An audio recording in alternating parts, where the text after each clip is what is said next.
Salut! Bon alors le confinement dans un podcast aujourd'hui te met une nouvelle fois à contribution. Il y a quelques jours j'ai demandé sur Instagram qui serait prêt ou prête à m'aider pour ce nouvel épisode et j'ai reçu beaucoup plus de réponses positives que ce à quoi je m'attendais et vraiment très rapidement. Donc tout d'abord merci beaucoup, ça m'a vraiment touchée parce que je m'attendais vraiment pas à ça. Et ça me donne vraiment beaucoup de force. Donc j'étais très agréablement surprise et je suis vraiment très reconnaissante. Donc l'idée de ce nouvel épisode, c'était qu'on fasse un bilan après donc 7 semaines de confinement. Et donc j'ai eu pas mal de matière et j'ai décidé d'en faire donc 3 podcasts, 3 épisodes assez courts plutôt que un long. Bon, et maintenant je te laisse avec les témoignages d'Ariane, de Camille, de Emma, de Louise, de Mathilde, de Naïg et de Pauline. Le confinement, j'ai pas l'impression qu'il m'ait vraiment appris quelque chose. En fait, j'ai déjà l'habitude de base, vu que j'ai plusieurs amis qui sont un peu à distance, de communiquer à travers les réseaux sociaux, beaucoup, par visio et tout ça. Donc pour ça, ça n'a pas non plus énormément changé, même si je le fais un peu plus qu'avant. Mais c'est vrai que ça m'a appris un peu sur les autres, dans la façon de gérer les relations. Je me suis rendu compte que j'ai des amis qui vont moins prendre des nouvelles, mais parce que du coup, c'est pas dans leurs habitudes de communiquer à travers ces outils-là. Et que du coup, on a tous une façon différente de communiquer dans ces moments-là. Et du coup, c'est pas évident pour tout le monde. Et j'ai aussi beaucoup appris sur moi par rapport à mon travail. Enfin, je me rends compte que, mine de rien, des relations sociales, ça motive dans tout ce que tu fais. Et le fait de voir personne, ça me rend hyper molle. Et j'ai juste envie de, genre, rien faire, lire, regarder des films et tout ça. Et j'arrive pas à être efficace dans quelque chose profondément parce que je vois personne, justement. Ça joue beaucoup sur ma motivation de voir des gens. Ça, j'en me suis vraiment rendu compte. Bah déjà sur moi, ça m'a appris que...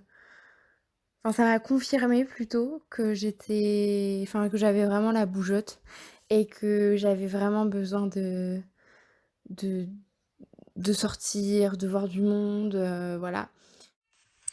Et aussi que, en fait, on a plein de temps dans notre vie pour faire des choses qui sont intéressantes, qui peuvent nous apporter des trucs, genre regarder des films, écouter des podcasts, des choses comme ça que je faisais pas habituellement et que là je trouve le temps de le faire maintenant. Et du coup, je me suis rendu compte que c'est des trucs que je pourrais faire même hors confinement et qu'on prend pas forcément le temps de faire.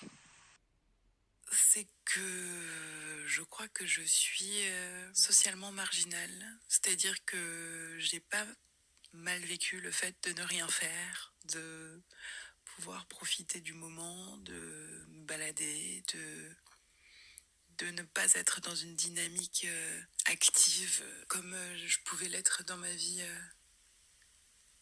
d'avant.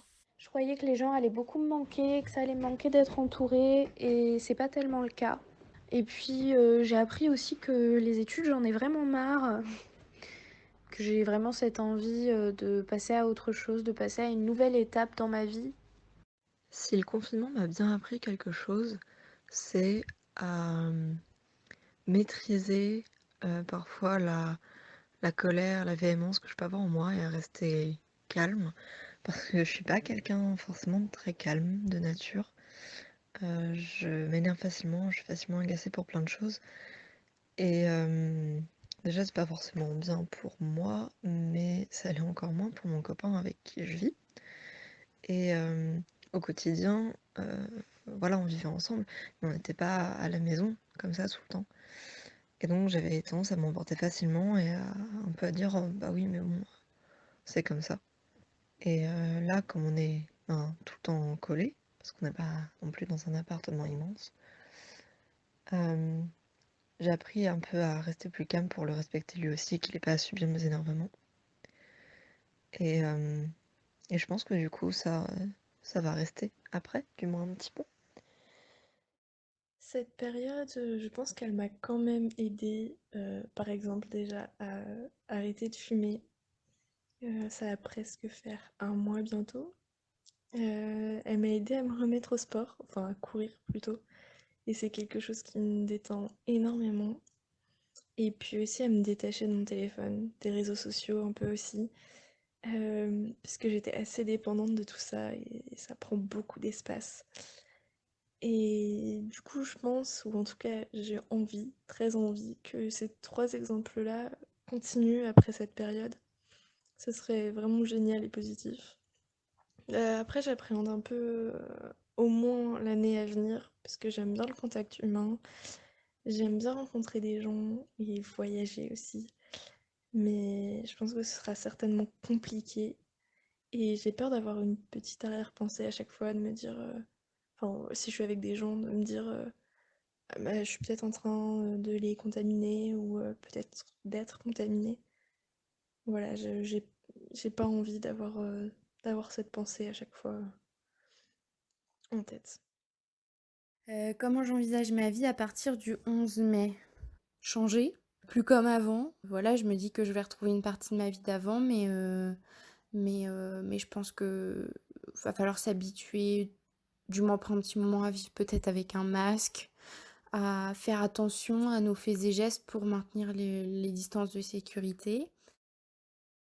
C'est très difficile pour moi d'imaginer comment ce sera parce que je suis certaine que la vie ne va pas reprendre de la même manière qu'elle l'était avant.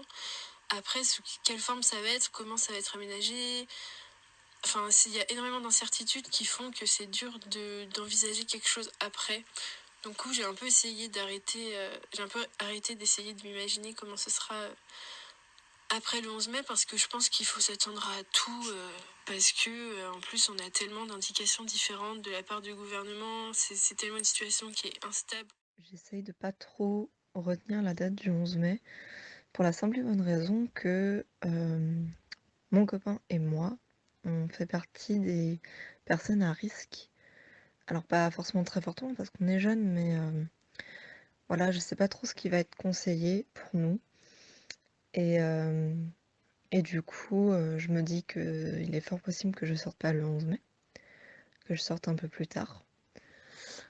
Et en tout cas, par contre, dès que je pourrai sortir, la première chose que je vais faire, c'est aller voir ma famille. Alors, malheureusement, je pourrais sans doute pas voir mes parents tout de suite parce que mon papa, lui, est fortement à risque. Donc je vais attendre au maximum pour le protéger. Mais par contre, voir la famille de mon mec, ça c'est sûr. Et moi, voir des tantes, voilà, des personnes que je vais pouvoir voir sans les mettre en danger, sans me mettre en danger. C'est vraiment ma priorité et c'est la chose auquel je pense. Et puis sinon après, me balader, vraiment me balader en campagne, même en centre-ville, parce que j'habite pas en centre-ville, donc ça me manque un petit peu. Moi, je vais reprendre à travailler sur la côte ce dimanche 3 mai. C'est donc avant le début du déconfinement. C'est un job d'été que j'ai déjà fait pendant 2 étés et qui me plaît beaucoup. Donc en fait, pour moi, je pense qu'il va y avoir plus de changements à partir de dimanche qu'à partir du 11 mai. Parce que dans tous les cas, je vais rester au même endroit après, je pense. Je vais pas sortir en dehors du travail. Je pense pas forcément aller voir ma famille ni mes amis dès mai, en tout cas, pas dès le 11 mai. Même si c'est la première chose que j'aimerais faire, le 11 mai, retrouver mes amis, voilà, ma famille. Mais enfin, d'un côté, je trouve pas ça non plus très raisonnable, entre guillemets. Et parce que j'aurais toujours un peu peur de pouvoir transmettre le virus avec toutes ces interactions. Merci beaucoup à Pauline, Naïg, Mathilde, Louise, Emma, Camille et Ariane d'avoir participé à la construction de ce podcast. Donc si tu as des commentaires, n'hésite pas à me les faire parce que j'essaye toujours d'une semaine à l'autre avec cette série de me renouveler. Et c'est important pour moi de savoir ce qui te parle et ce qui te parle moins, ce qui te plaît et ce qui te plaît le moins. Comme chaque semaine depuis cette semaine, j'espère que de ton côté, le confinement, ça va. J'espère que tu le vis pas trop mal. J'espère même que tu le vis bien. J'espère que tu arrives à rendre ta vie agréable et sinon au moins supportable. Peu importe où tu es et peu importe qui tu es, comme chaque semaine depuis cette semaine, je t'envoie toute ma force et tout mon courage. Je te propose qu'on se retrouve une nouvelle fois samedi prochain, au même endroit et plus ou moins à la même heure. À très vite. Bisous.